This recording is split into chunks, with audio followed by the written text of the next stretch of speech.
నమస్కారం. ఎన్ఐ న్యూస్కి స్వాగతం. హెడ్లైన్ చూద్దాం.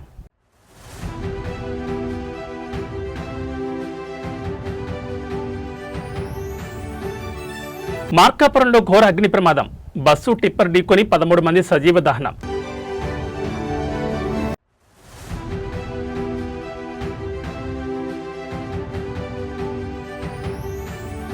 మార్కాపురం బస్సు ప్రమాదంపై ప్రధాని మోడీ దిగ్భ్రాంతి. మృతుల కుటుంబాలకు 2 లక్షల ఎక్స్గ్రేషియా.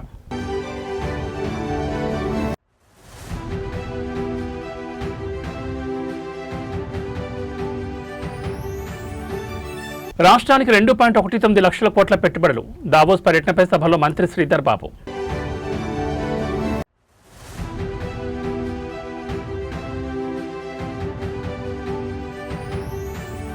జిల్లాలో ఐటీ టవర్ల నిర్లక్ష్యంపై హరీష్ రావు ధ్వజం. అసెంబ్లీలో కాంగ్రెస్ ప్రభుత్వంపై ప్రశ్నల వర్షం. ఇక వివరాలు చూస్తే ఆంధ్రప్రదేశ్లోని మార్కాపురం జిల్లాలో ఈరోజు తెల్లవారుజామున ఘోర రోడ్డు ప్రమాదం జరిగింది. ఈ ప్రమాదంలో 13 మంది ప్రయాణికులు సజీవ దహనమయ్యారు. రాయవరం సమీపంలోని క్వారీల వద్ద Harikrishna private travels bus tipper ఎదురెదురుగా ఢీకొనడంతో ఈ భారీ ప్రమాదం సంభవించింది. ఈ క్రమంలో 2 వాహనాల్లోనూ ఒక్కసారిగా మంటలు చెలరేగడంతో బస్సులో ప్రయాణిస్తున్న 13 మంది ప్రయాణికులు బయటకు రాలేక సజీవ దహనమయ్యారు. హైదరాబాద్ నుంచి ప్రకాశం జిల్లా పామూరు వైపు వెళ్తున్న Harikrishna private travels bus Rayavaram క్వారీల వద్ద వేగంగా వస్తున్న టిప్పర్ను బలంగా ఢీకొట్టింది. ఈ ప్రమాదంలో టిప్పర్ డీజిల్ ట్యాంక్ పగిలిపోవడంతో క్షణాల్లోనే మంటలు 2 వాహనాలకు వ్యాపించాయి. మంటల తీవ్రత ఎక్కువగా ఉండడంతో ప్రయాణికులు తమ సీట్ల నుంచి లేచి బయటకొచ్చే లోపే బస్సు పూర్తిగా అగ్నికి ఆహుతైపోయింది. ప్రమాద సమయంలో బస్సులో సుమారు 40 మంది ప్రయాణికులు ఉన్నట్లు సమాచారం. గాఢ నిద్రలో ఉన్న ప్రయాణికులు ఒక్కసారిగా జరిగిన ప్రమాదంతో ఉలిక్కిపడ్డారు. కొందరు కిటికీలు పగలగొట్టుకుని ప్రాణాలతో బయటపడగా లోపల చిక్కుకుపోయిన 10 మంది అక్కడికక్కడే మరణించారు. తీవ్రంగా గాయపడిన 12 మందిలో మరికొందరి పరిస్థితి విషమంగా ఉందని, మృతుల సంఖ్య ఇంకా పెరిగే అవకాశం ఉందని అధికారులు చెబుతున్నారు. సమాచారం అందుకున్న వెంటనే పోలీసులు, అగ్నిమాపక సిబ్బంది ఘటనా స్థలానికి చేరుకుని మంటలను అదుపు చేశారు. క్షతగాతులను చికిత్స నిమిత్తం సమీపంలోని మార్కాపురం ప్రభుత్వ ఆసుపత్రికి తరలించారు.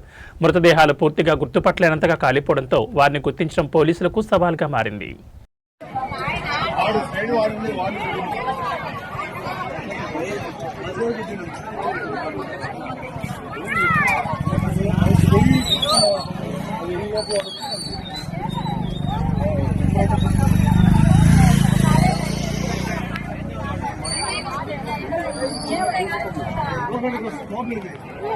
ఈ సైడ్ బండి బండి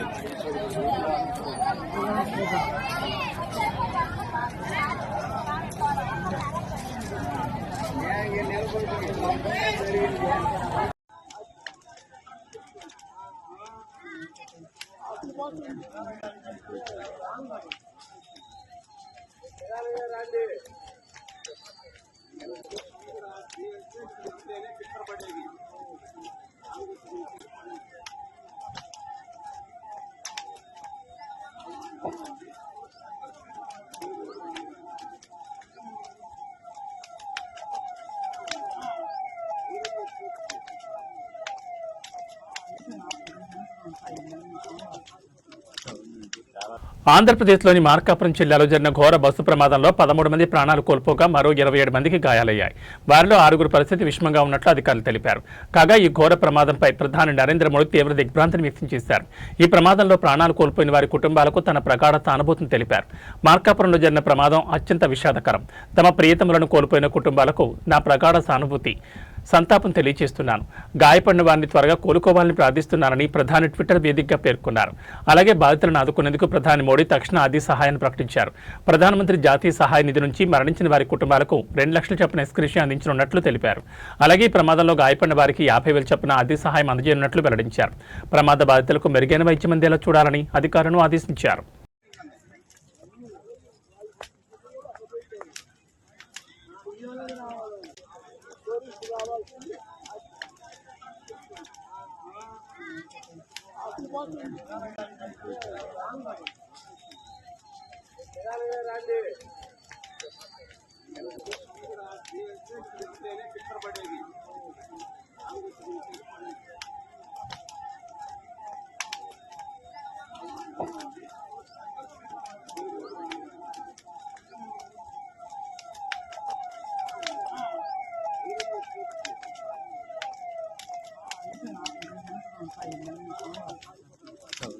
చాలా మార్కాపురం జిల్లా రాయవరం మధ్య జరిగిన ఘోర రోడ్డు ప్రమాదంపై ముఖ్యమంత్రి చంద్రబాబు తీవ్ర దిగ్భ్రాంతిని వ్యక్తం చేశారు.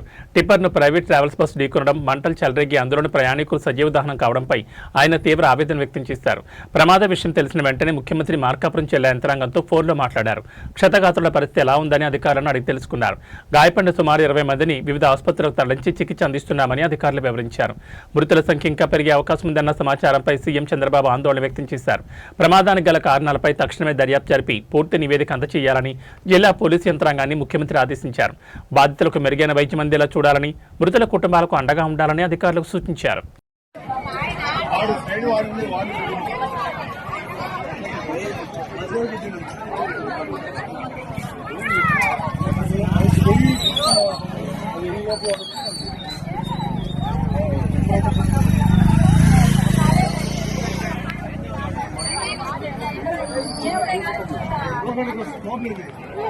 ఈ సైడ్ బండి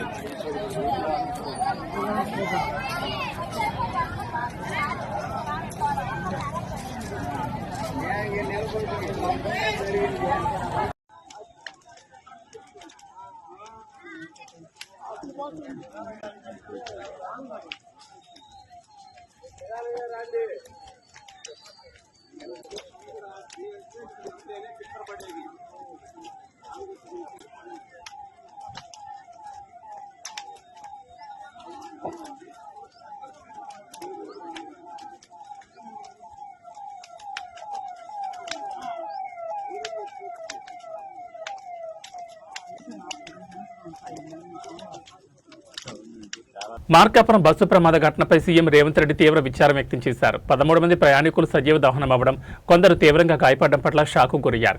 ఈ సందర్భంగా ఆయన మృతుల కుటుంబాలకు సానుభూతిని తెలిపారు. ప్రమాదంలో తీవ్రంగా గాయపడిన వారు త్వరగా కోలుకోవాలని ఆకాంక్షించారు.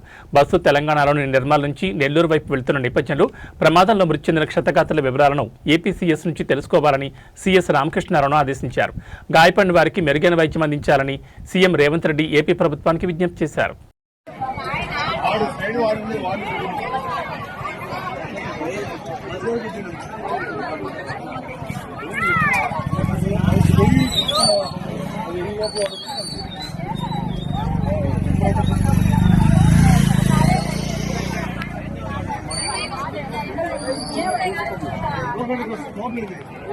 ఈ సైడ్ బండి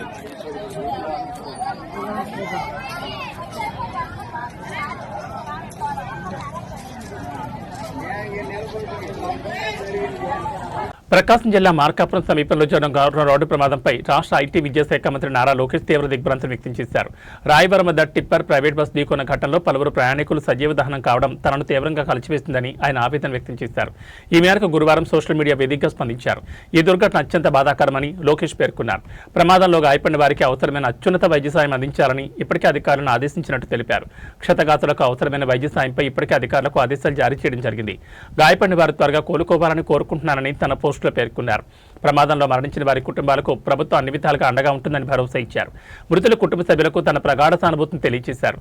ఈ ఘటనలో టిప్పర్ ప్రైవేట్ ట్రావెల్స్ బస్సు ఢీకొన్న తర్వాత బస్సులో మంటలు చెలరేగడంతో పలువురు ప్రయాణికులు సజీవ దహనమైన విషయం తెలిసిందే.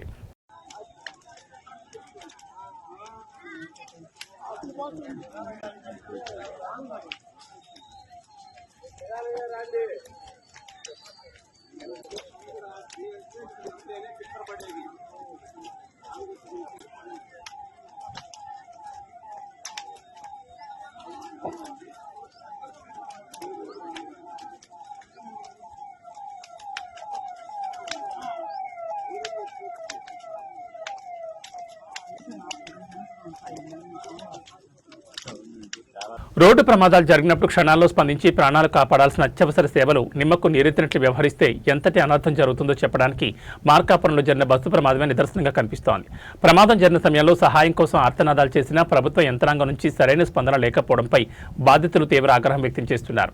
మార్కాపురం ఎమ్మెల్యే కందులు నారాయణ ప్రమాద బాధితులను పరామర్శించిన సందర్భంగా విస్తుపోయే నిజాలు వెలుగులోకి వచ్చాయి. ప్రమాదం జరిగిన వెంటనే పోలీసులకు సమాచారం ఇచ్చేందుకు 100 నెంబర్కి ఎన్నిసార్లు ఫోన్ చేసినా కలవలేదని బాధితులు వాపోయారు. ఇక అత్యవసర వైద్యం కోసం 108కి ఏకంగా 20 సార్లు ఫోన్ చేసిన తర్వాత కానీ సిబ్బంది స్పందించలేదని ఆవేదన వ్యక్తం చేశారు. తీరా వారు ఫోన్ ఎత్తే సమయానికి బస్సు పూర్తిగా దహనమైపోయిందని, ప్రాణాపాయ స్థితిలో ఉన్న తమకు సకాలంలో సాయం అందలేదని ఎమ్మెల్యే ఎదుట బాధితులు కన్నీటి పర్యంతమయ్యారు.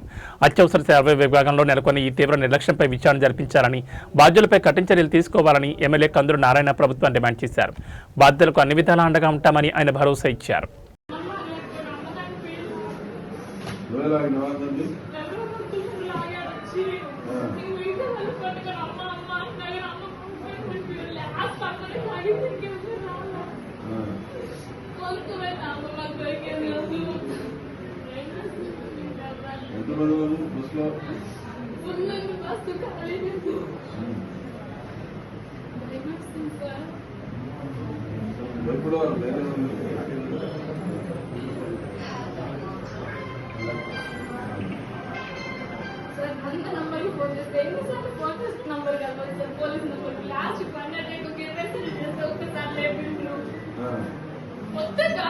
చేవెళ్ల మాజీ పార్లమెంట్ సభ్యులు గడ్డం రంజిత్ రెడ్డి గారి కుటుంబంలో విషాదం నెలకొంది. ఇటీవల రంజిత్ రెడ్డి మాతృమూర్తి పరంపదించడంతో వారిని పరామర్శించేందుకు బీఆర్ఎస్ వర్కింగ్ ప్రెసిడెంట్ కేటీఆర్ వారి నివాసానికి చేరుకున్నారు. తన తల్లిని కోల్పోయి పుట్టడి దుఃఖంలో ఉన్న రంజిత్ రెడ్డిని మరియు వారి కుటుంబ సభ్యులను కేటీఆర్ పరామర్శించారు. వారి నివాసానికి వెళ్లి రంజిత్ రెడ్డి తల్లి చిత్రపటానికి నివాళులర్పించిన అనంతరం కుటుంబ సభ్యులతో మాట్లాడి తన ప్రగాఢ సానుభూతిని వ్యక్తం చేశారు. తల్లి మరణం అనేది ఎవరూ పూడ్చలేని లోటని, ఈ క్లిష్ట సమయంలో రంజిత్ రెడ్డి కుటుంబానికి భగవంతుడు ధైర్యాన్ని ప్రసాదించారని ఆయన ఆకాంక్షించారు. ఈ పరామర్శ కార్యక్రమంలో కేటీఆర్తో పాటు పలువురు పార్టీ ముఖ్య నేతలు, స్థానిక ప్రజాప్రతినిధులు కూడా పాల్గొని రంజిత్ రెడ్డికి తమ సానుభూతిని తెలియజేశారు.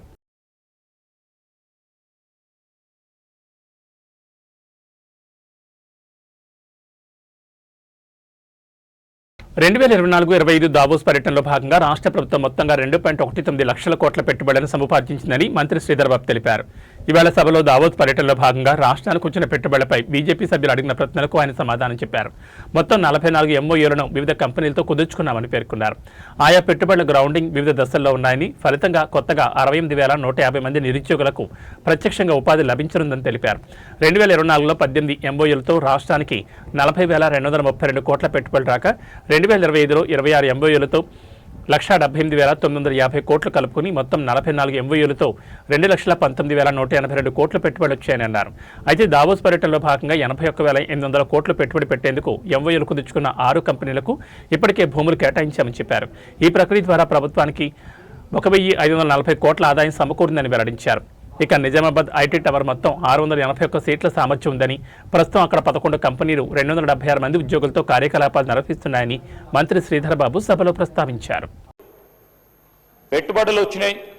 ఎంఓయూలు అంటే sir memorandum of understanding, this base agreement అధ్యక్ష.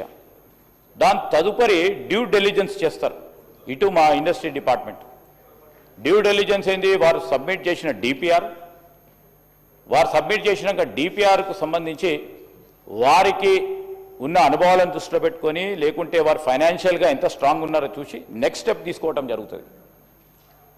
ఎంఓయూలు చేస్తూ ఉంటే ఈ పోటీ ప్రపంచంలో నేను నేరుగా ఈరోజు మా పాయల్ శంకర్ గారికి, అదే కూడా వెంకటరమణారెడ్డి గారితో ప్రత్యేకంగా నాకు జరిగిన సంభాషణ చెప్తా ఉన్నాను. గౌరవ మహారాష్ట్ర ముఖ్యమంత్రి గారితో నేను నేరుగా అడిగిన, మీకు పెట్టుబడులు వస్తూ ఉన్నాయి 6 లక్షలు 7 లక్షలు సార్, గత సంవత్సరం మీరు 7 లక్షలని డిక్లేర్ చేశారు, ఎంత మీరు గ్రౌండ్ చేస్తున్నారని అడిగాను. This is my discussion with honourable chief minister of Maharashtra. మేము 30% గ్రౌండ్ చేస్తాము, 30 to 35% గ్రౌండ్ చేస్తే అదే సక్సెస్ మాకు అని చెప్పడం జరిగింది. అంటే వారిని 65% ఎందుకు చేస్తలేరు, ఏ విధంగా చేస్తలేరు అడతలేను. They are so many practical issues will be involved after MoUs. ఆ ప్రాక్టికల్ ఇష్యూలో ఒకటి చెప్తా ఉన్నాను అధ్యక్ష, వారి కంపెనీకి సంబంధించి ఈరోజు అనుకునేది వారి కంపెనీకి సంబంధించిన ఫైనాన్షియల్ క్లోజర్ రాకపోవచ్చు, వారి కంపెనీకి సంబంధించి ఇన్వెస్ట్మెంట్ పరంగా లోన్ అసిస్టెన్స్ రాకపోవచ్చు, వారి పార్ట్నర్స్లో కొన్ని ఇబ్బందులు రావచ్చు. ఈరోజు మేము తీసుకోవాల్సిన డ్యూ డెలిజెన్స్ ఏముంటుంది? మా అధికారులు మేము ఈరోజు వచ్చే ఎంఓయూ చేసిన వారు కరెక్ట్గా ఉన్నారా, వారి డిపిఆర్ కరెక్ట్ ఉందా, వారి ఫైనాన్షియల్ స్టాండింగ్ కరెక్ట్ ఉందా, సరి అయిన సమయంలో వారి ఫైనాన్షియల్ క్లోజర్ అయిందా అన్ని చేసిన తర్వాత we will make next step. ఈరోజు చెప్పిన వాస్తవాలే. ఆ రోజు పత్రికలు రాసినంత మాత్రాన ఏ పత్రిక రాస్తే ఆ పత్రిక వారిని కోరండి, అడగండి. ప్రభుత్వ పరంగా వచ్చిన ప్రకటనని ఆ ప్రకటన మేరకు నేను జవాబు చెప్తాను తప్ప పత్రికల్లో వచ్చిన దాన్ని ఆధారంగా చేసుకొని పోయే కార్యాచరణ తీసుకోను. ఈరోజు నేను చెప్తా ఉన్నా, గత బీఆర్ఎస్ ప్రభుత్వంలో హైదరాబాద్లోనే కాకుండా జిల్లాలో కూడా ఐటీని విస్తరించాలని జిల్లాలో ఐటీ టవర్ నిర్మించింది. కానీ కాంగ్రెస్ ప్రభుత్వం ఆ ఐటీ టవర్లను నిర్లక్ష్యం చేస్తోందని మాజీ మంత్రి బీఆర్ఎస్ ఎమ్మెల్యే హరీష్ రావు అన్నారు. ఈ సందర్భంగా శాసనసభలో మాట్లాడుతూ కాంగ్రెస్ విధానాల వల్ల చాలా కంపెనీలు వెళ్లిపోతున్నాయని ఆవేదన వ్యక్తం చేశారు. సిద్దిపేటలో ఐటీ టవర్లో కూడా గతంలో 18 కంపెనీలు పనిచేస్తుంటే ఇప్పుడు 11 కంపెనీలు మాత్రమే పనిచేస్తున్నాయని పేర్కొన్నారు. కనీసం ఇంటర్నెట్ బిల్ కట్టకపోవడం వల్ల ఇంటర్నెట్ కూడా కట్ చేశారు. ఐటీ టవర్లో పనిచేసే అవుట్సోర్సింగ్ ఉద్యోగులకు కూడా 4 నెలల నుంచి జీతాలు ఇవ్వలేదన్నారు. అలాగే గతంలో వాళ్లకు 3 ఏళ్లు ఫ్రీ రెంటల్ ఫెసిలిటీ కల్పించాం. ఇప్పుడు కూడా వాళ్ళకు మరో 3 ఏళ్లు ఫ్రీ రెంటల్ ఫెసిలిటీ కొనసాగించాలని కోరారు. స్పీకర్ సార్, ఆనాడు బీఆర్ఎస్ ప్రభుత్వం ఐటీని హైదరాబాద్కే కాకుండా 2 టైర్ పట్టణాలకు కూడా ఐటీ సేవలు విస్తరించాలని, జిల్లాల్లో నిరుద్యోగ యువతకు అక్కడే ఉద్యోగాలు ఇప్పించాలని నాటి బీఆర్ఎస్ ప్రభుత్వం వరంగల్, ఖమ్మం, నిజామాబాద్, మహబూబ్ నగర్, కరీంనగర్, ఆదిలాబాద్, సిద్దిపేట్ ఇలా అనేక 2 టైర్ పట్టణాల్లో కూడా ఐటీ సేవలు విస్తరించాలని ఐటీ టవర్స్ నిర్మించడం జరిగింది. ఆ రోజుల్లో కొన్ని వేలాది మందికి ఆయా జిల్లాల్లో స్థానిక యువతకు స్థానికంగా ఉద్యోగ అవకాశాలు కల్పించే ప్రయత్నం చేశాం. అయితే ఈ ప్రభుత్వం మరి కారణం ఏదైనా అది ఉద్దేశపూర్వకమా బట్ ఏదైనా కూడా ఆ ఐటీ టవర్స్ను ఈ ప్రభుత్వం నిర్లక్ష్యం చేస్తూ ఉంది. నిర్లక్ష్యం చేయడం వల్ల గతంలో వచ్చిన కంపెనీలు కొన్ని వెనక్కు వెళ్ళిపోతున్న మాట వాస్తవమా? మరి ఐటీ టవర్స్ను ప్రభుత్వం ఎప్పటికప్పుడు రివ్యూ చేసి కొత్త కంపెనీలను ఆహ్వానించి ఆ 2 టైర్ పట్టణాల్లో జిల్లాల్లో ఆ యువతకు ఉద్యోగాలు ఇవ్వడానికి ప్రభుత్వం ఏ రకమైన చర్యలు తీసుకుంటుందని నేను మీ ద్వారా మంత్రి గారిని అడుగుతా ఉన్నా. ముఖ్యంగా నా నియోజకవర్గం సిద్దిపేటలో ఉండేటువంటి ఐటీ టవర్లో ఆ రోజు 18 కంపెనీలు పనిచేస్తే ఈరోజు ఈ ప్రభుత్వం వచ్చిన తర్వాత 7 కంపెనీలు వెళ్ళిపోయి కేవలం 11 కంపెనీలు మాత్రమే పనిచేస్తూ ఉన్నాయి. ఈ మధ్య నేను అక్కడికి విజిట్ చేసినప్పుడు అధ్యక్ష, అక్కడ ఇంటర్నెట్ బిల్ కట్టకపోవడం వల్ల ఐటీ టవర్కే ఇంటర్నెట్ కట్ అయినటువంటి పరిస్థితి కనబడ్డది. అదేవిధంగా అక్కడ పనిచేసే ఏజెన్సీస్కు అవుట్సోర్సింగ్ ఏజెన్సీస్ ఏదైతే మెయింటెనెన్స్ వాళ్ళు ఉన్నారో వాళ్ళకు డబ్బులు విడుదల చేయకపోవడం వల్ల ఐటీ టవర్లో పనిచేసే సెక్యూరిటీ, స్వీపర్సు, లిఫ్ట్ బాయ్స్ వారికి కూడా ఈ 4 నెలల నుంచి ఇప్పటికి కూడా జీతాలు రానటువంటి పరిస్థితి ఉంది అధ్యక్ష. నేను ముఖ్యంగా మంత్రి గారిని కోరేది ఏంటంటే వారికి ఆ మధ్య మనం ఒక 3 సంవత్సరాల వరకు ఫ్రీ రెంటల్ ఫెసిలిటీని ఐటీ కంపెనీలకు కల్పించాం. ఇప్పుడిప్పుడే ఆ కంపెనీలు స్టెబిలైజ్ అవుతా ఉన్నాయి. ఆ కంపెనీలు మరో 3 సంవత్సరాలు ఫ్రీ రెంటల్ ఫెసిలిటీని కొనసాగించాలని చెప్పి కోరుతా ఉన్నారు. ఇది మీ దృష్టికి వచ్చిందా? నేను ఒక సిద్దిపేట కోసమే కాదు, ఖమ్మం, వరంగల్, నల్గొండ, మహబూబ్ నగర్, ఆదిలాబాద్ అన్ని పట్టణాల్లో కూడా ఈ 2 టైర్ పట్టణాల్లో ఐటీ కంపెనీలను ప్రోత్సహించడానికి మరో 3 ఏళ్లు ఫ్రీ రెంటల్ ఫెసిలిటీని కొనసాగించాలని, పెండింగ్ బిల్స్ను క్లియర్ చేయాలని, ఇంటర్నెట్ ఫెసిలిటీని బలోపేతం చేయాలని, మరిన్ని కొత్త కంపెనీలను అక్కడ ఆహ్వానించి మరి అక్కడ స్థానిక యువతకు ఉద్యోగ కల్పన కోసం ప్రభుత్వం కృషి చేయాలని మీ ద్వారా కోరుతున్నాను. హైదరాబాద్ మహానగరంలో పెట్రోల్ సెగలు రేగుతున్నాయి. నగరం నలుమూలన ఉన్న పెట్రోల్ బంకుల వద్ద నో స్టాక్ బోర్డులు దర్శనమిస్తుండటంతో వాహనదారులు తీవ్ర ఆందోళనకు గురవుతున్నారు. ఉప్పల్, అత్తాపూర్, ఎల్బీనగర్ వంటి ప్రధాన ప్రాంతాల్లో కిలోమీటర్ల మేర వాహనాలు బారులు తీరాయి. అంతర్జాతీయంగా నెలకొన్న యుద్ధ పరిస్థితులు, చమురు ధరలు పెరుగుతాయన్న భయంతో వినియోగదారులు ఒక్కసారిగా పెట్రోల్ బంకులకు క్యూ కట్టారు. 3 రోజులకు సరిపడా రావాల్సిన ఇంధన నిల్వలు కేవలం కొన్ని గంటల్లోనే నిండుకున్నాయి. మరోవైపు ఆయిల్ మార్కెటింగ్ కంపెనీలు తమ నిబంధనలను కఠినతరం చేయడం డీలర్లకు తలనొప్పిగా మారింది. గతంలో ఉన్న క్రెడిట్ సౌకర్యం రద్దు చేసి అడ్వాన్స్ పేమెంట్ చేస్తేనే స్టాక్ పంపిస్తామని కంపెనీలు తేల్చి చెప్పడంతో డీలర్లు నిధుల సర్దుబాటులో ఇబ్బందులు పడుతున్నారు. ఇది పరోక్షంగా సరఫరాపై ప్రభావం చూపుతోంది. అయితే ఈ గందరగోళంపై రాష్ట్ర ప్రభుత్వం స్పష్టతనిచ్చింది. తెలంగాణ రాష్ట్రంలో రాబోయే 60 రోజులకు సరిపడా పెట్రోల్, డీజిల్ నిల్వలు ఉన్నాయని, ఎవరు భయాందోళనతో స్టాక్ చేయాల్సిన అవసరం లేదని ప్రభుత్వం విజ్ఞప్తి చేసింది. సరఫరాను త్వరలోనే సాధారణ స్థితికి తీసుకొస్తామని భరోసా ఇచ్చింది.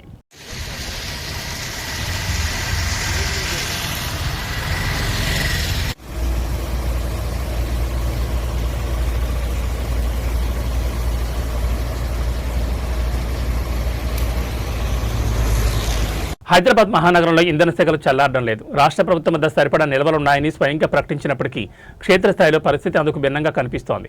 ముఖ్యంగా ఆసిఫ్ నగర్, మల్లేపల్లి వంటి రద్దీ ప్రాంతాల్లో గ్యాస్ మరియు పెట్రోల్ కోసం వాహనదారులు పడుతున్న అవస్థలు వర్ణనాతీతంగా మారాయి. ఆసిఫ్ నగర్ నుండి మల్లేపల్లి వరకు సుమారు 3 నుంచి 4 కిలోమీటర్ల మేర ఆటోలు గ్యాస్ కోసం బారులు తీరాయి. ఉదయం నుంచి వేలాది వాహనాలు రోడ్లపైకి రావడంతో స్థానికంగా ట్రాఫిక్ వ్యవస్థ పూర్తిగా స్తంభించిపోయింది. గ్యాస్ సిలిండర్ల సరఫరా నిలిచిపోతుందని వదంతులు వ్యాపించడంతో ఆటో డ్రైవర్లు భయాందోళనతో గంటల తరబడి క్యూ లైన్లో వేచి చూస్తున్నారు. చేస్తున్నారు. మరోవైపు పెట్రోల్ బంకుల వద్ద కూడా ఇదే పరిస్థితి నెలకొంది. నో స్టాక్ బోర్డులు పెట్టినప్పటికీ ఎక్కడో ఒక చోట స్టాక్ వస్తుందని ఆశతో ప్రజలు భారీగా ఎగబడుతున్నారు. సోషల్ మీడియాలో వస్తున్న తప్పుడు వార్తలు, అంతర్జాతీయ యుద్ధ పరిస్థితులపై నెలకొన్న ఆందోళనలే ఈ గందరగోళానికి ప్రధాన కారణమని అధికారులు విశ్లేషిస్తున్నారు. ప్రభుత్వ నిబంధనల ప్రకారం నిల్వలు పుష్కలంగా ఉన్నాయని, ప్రజలు వదంతులు నమ్మి ఆందోళన చెందొద్దని అధికారులు పదే పదే విజ్ఞప్తి చేస్తున్నారు. అయితే క్షేత్రస్థాయిలో రద్దీని నియంత్రించడం ఇప్పుడు పోలీసులకు పెద్ద సవాల్గా మారింది.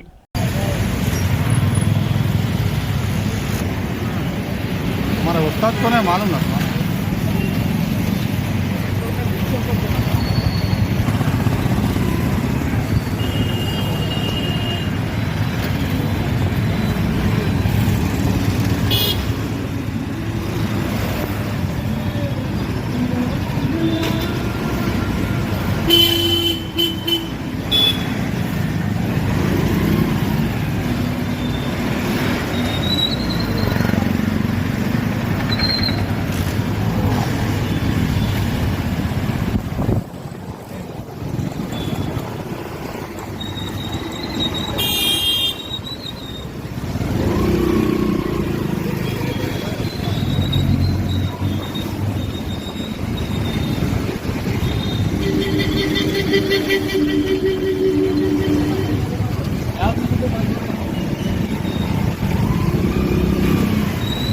భాగ్యనగరంలో గ్యాస్ సిలిండర్ల కొరత వినియోగదారుల సహనాన్ని పరీక్షిస్తోంది. గ్యాస్ బుక్ చేసి రోజులు గడుస్తున్నా డెలివరీ కాకపోవడంతో ఆగ్రహించిన వినియోగదారులు ఏకంగా గ్యాస్ ఆటోపైకి దాడికి దిగారు.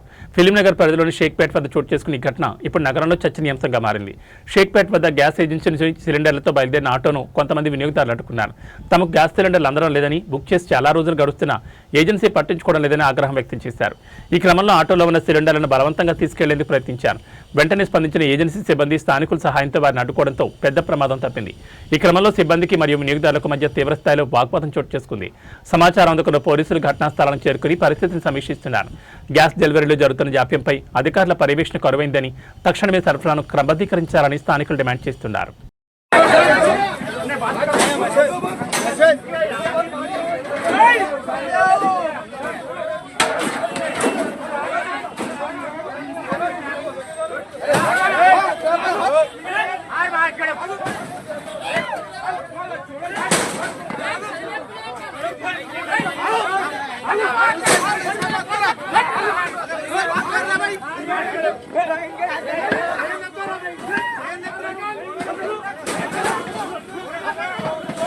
ఇవి బులెటిన్ విశేషాలు. మరో బులెటిన్లో మళ్ళీ కలుసుకుందాం. నమస్కారం.